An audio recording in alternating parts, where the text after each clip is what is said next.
بسم اللہ الرحمن الرحیم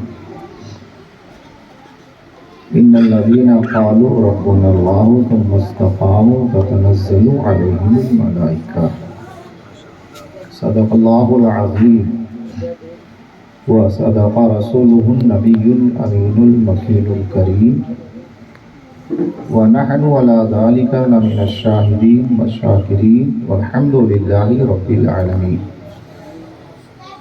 بارگاہ مصطفیٰ صلی اللہ علیہ وسلم میں محبت اور عقیدت کے ساتھ درود شریف پڑھیں۔ اللہم صلی علی سیدنا مولانا محمد وآلہ وسلم صلاۃ و سلام علیک یا رسول اللہ صلی اللہ علیہ وسلم۔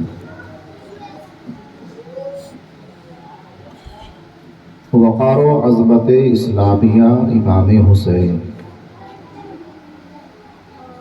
وقار و عظمت اسلامیہ امام حسین، بہار گلشن ہر دو جہاں امام حسین۔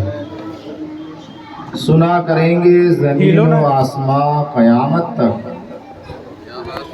سنا کریں گے زمین و آسمان قیامت تک، فضیلتوں کی تمہاری داستاں امام حسین، فضیلتوں کی تمہاری داستاں امام حسین۔ حال میرا کچھ بھی ہو میرا عقیدہ ہے یہی، حال میرا کچھ بھی ہو میرا عقیدہ ہے یہی، بخشوائے گی مجھ کو تیری محبت اے حسین، بخشوائے گی مجھ کو تیری محبت اے حسین۔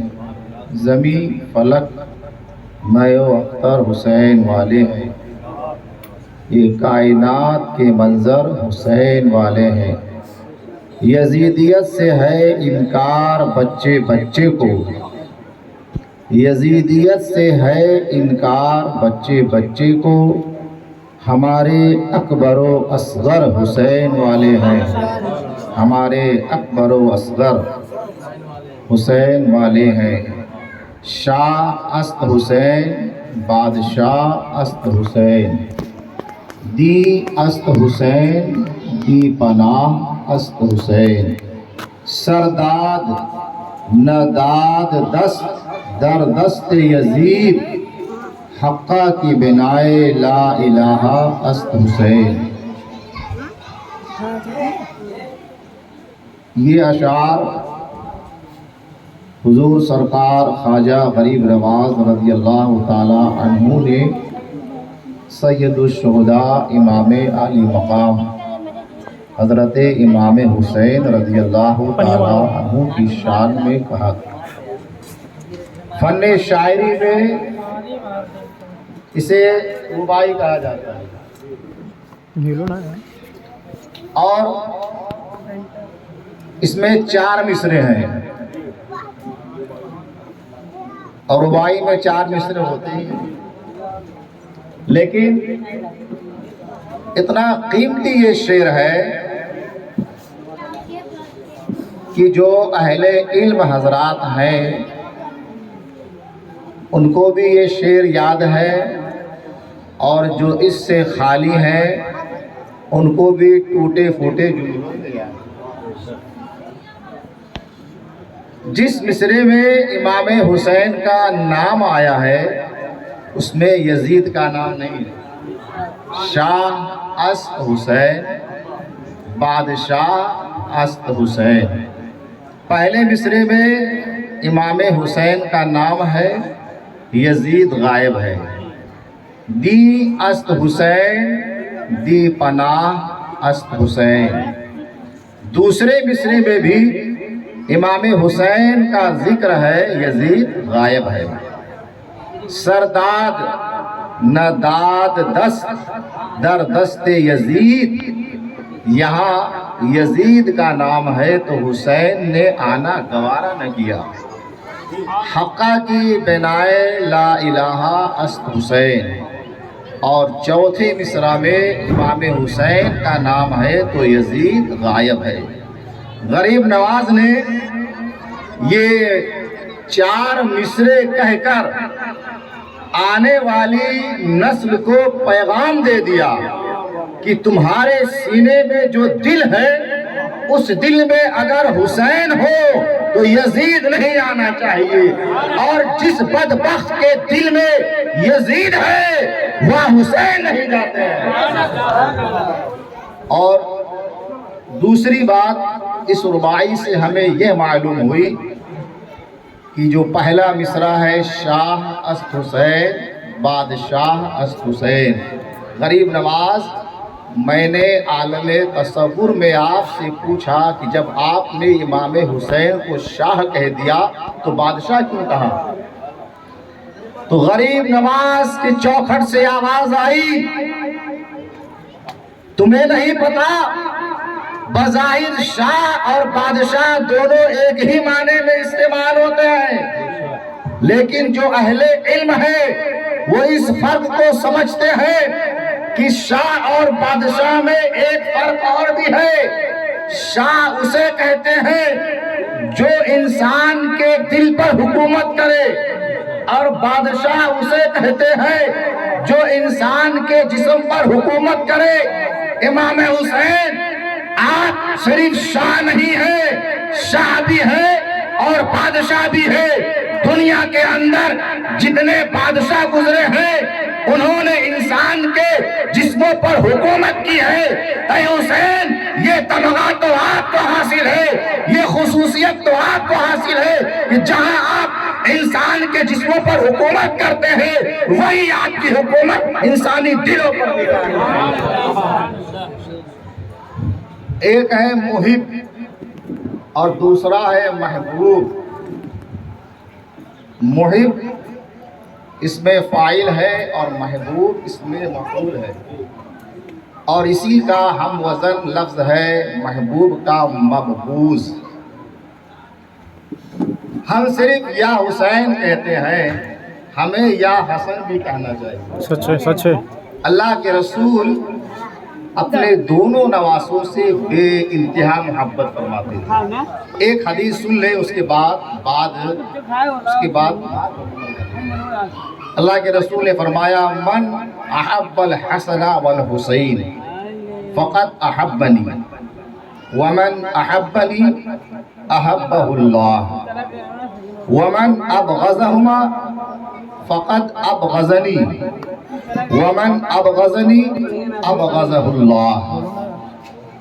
اللہ کے رسول فرماتے ہیں جس نے حسن اور حسین سے محبت کی، اگر آپ کی توجہ بالکل میری طرف ہے، آپ میری بات غور سے سن رہے ہیں تو آپ جواب دیجئے گا۔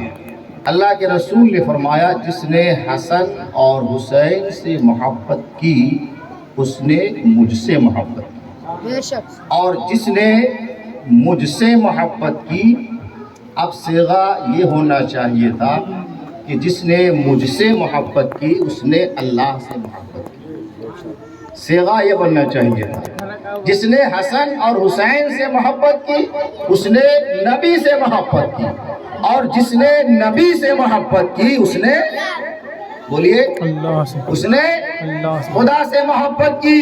لیکن امام الانبیاء نے صیغہ بدل دیا اور سرکار نے فرمایا جس نے حسن اور حسین سے محبت کی اس نے امام الانبیاء سے محبت کی، اور جس نے امام الانبیاء سے محبت کی وہ اللہ کا محبوب بندہ بن جاتا ہے۔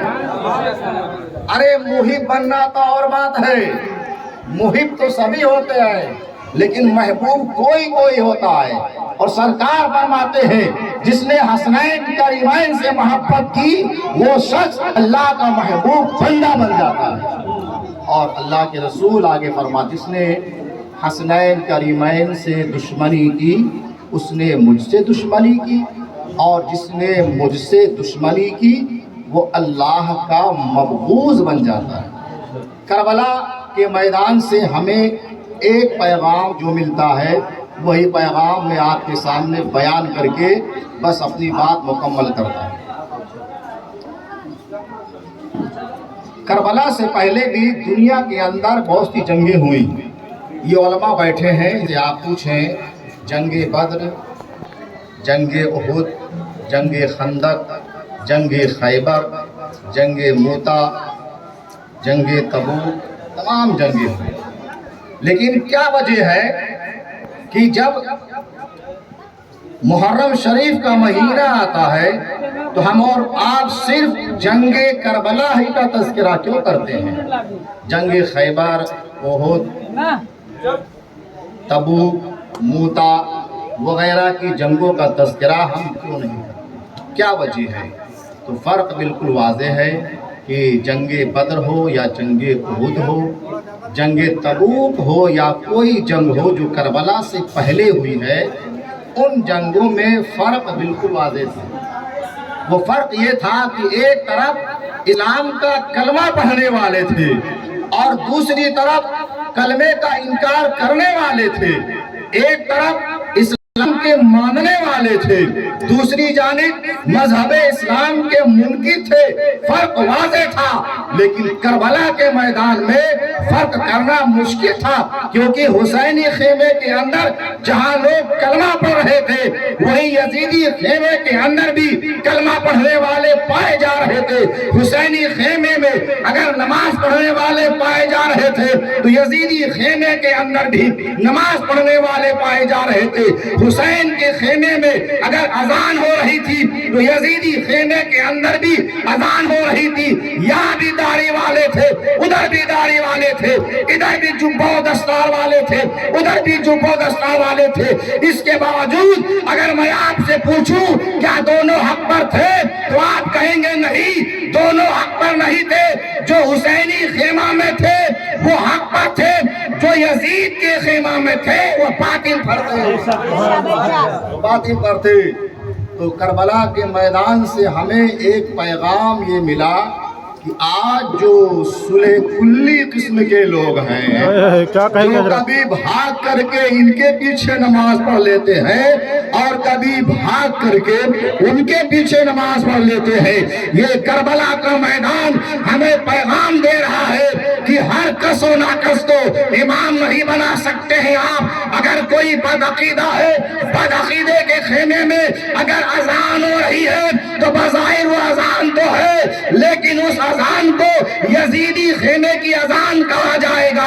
بدعقیدہ اگر نماز پڑھ رہا ہے، وہ نماز اگرچہ بظاہر نماز تو ہے، ایسی نماز کو یزیدی خیمے کی نماز کہا جائے گا۔ لہذا جو حسینی ہے، حسینیوں کی نماز یزیدیوں کے پیچھے نہیں ہو سکتی ہے۔ اور اعلیٰ حضرت نے تو ان کی اذان کو اذان نہیں کہا ہے، ان کی نماز کو نماز نہیں کہا ہے۔ ہم حسین کے ماننے والے ہیں، ہم حسینیوں کی نماز کسی اور کے پیچھے نہیں، اگر ہوگی تو حسینی کے پیچھے ہوگی۔ سبحان اللہ، سبحان اللہ، بہت خوبصورت۔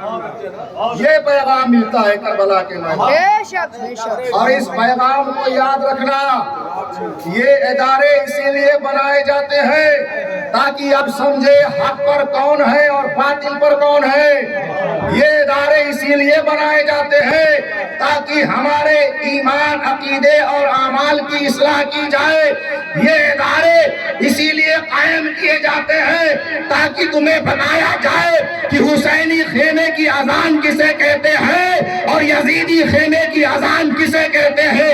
یہ ادارے اسی لیے بنائے جاتے ہیں تاکہ تمہیں بتایا جائے حسینی خیمے کی نماز کسے کہتے ہیں اور یزیدی خیمے کی نماز کسے کہتے ہیں۔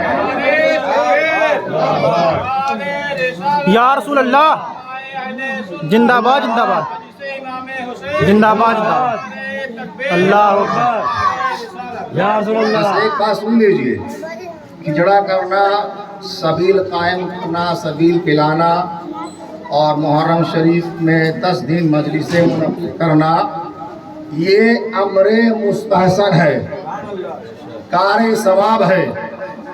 کریں گے آپ تو آپ کو ثواب ملے گا، نہیں کریں گے تو کوئی گناہ بھی نہیں ملے گا۔